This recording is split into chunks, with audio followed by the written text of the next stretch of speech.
In this video I will be going through a letter that Jung wrote which goes over his views on psychedelic drugs such as mescaline and LSD. I am also going to go over some other strange quotations that I found from his letters that might pique your interest.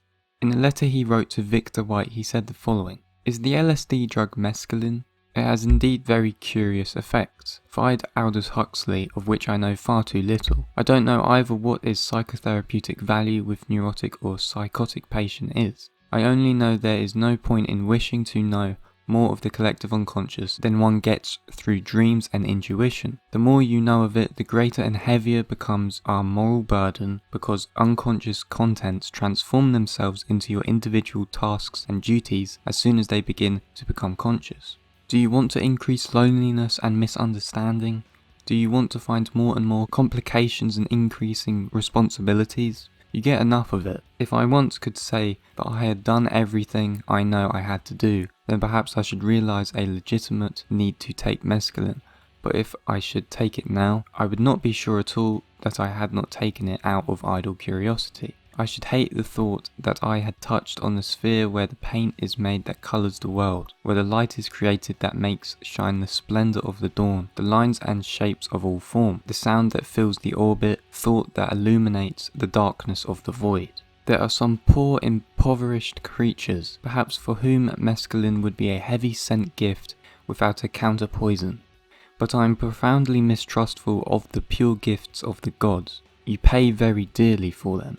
This is not the point at all, to know of or about the unconscious, nor does the story end here.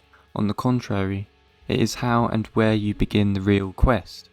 If you are too unconscious, it is a great relief to know a bit of the collective unconscious.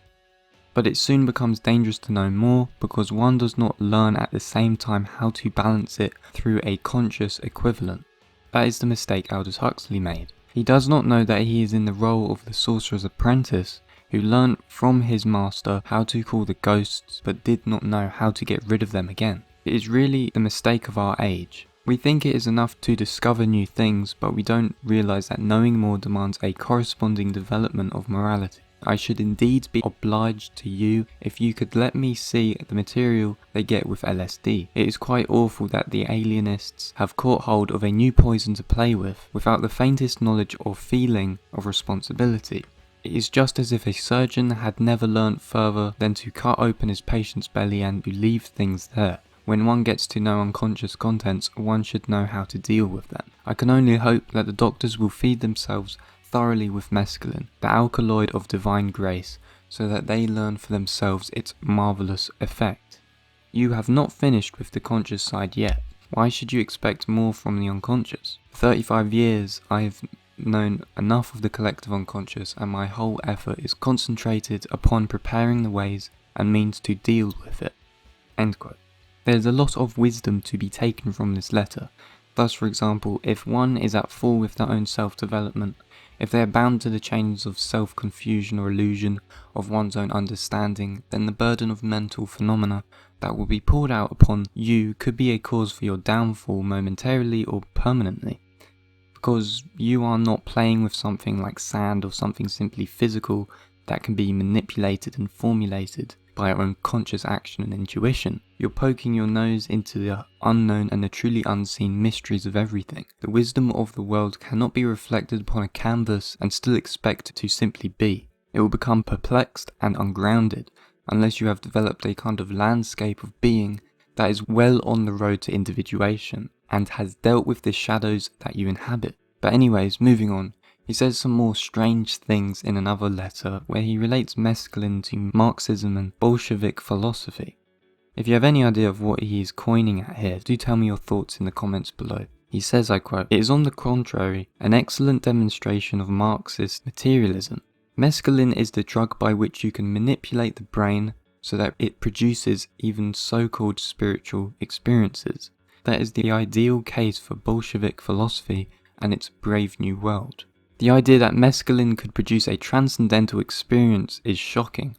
The drug merely uncovers the normally unconscious functional layer of perceptual and emotional variants, which are only psychologically transcendent, by no means transcendental, i.e. metaphysical. The result is a sort of theosophy, but is not a moral and mental acquisition. He then starts to write about Western society and what he calls America's sexual rebellion.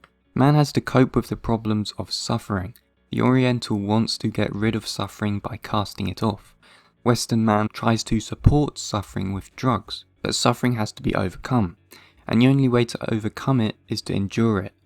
We learn that only from him, and here he pointed to the crucified. Look at the rebellion of modern youth in America, the sexual rebellion and all that. These rebellions occur because the real natural man is just an open rebellion against the utterly inhuman form of American life. Americans are absolutely divorced from nature in a way, and that accounts for that drug abuse.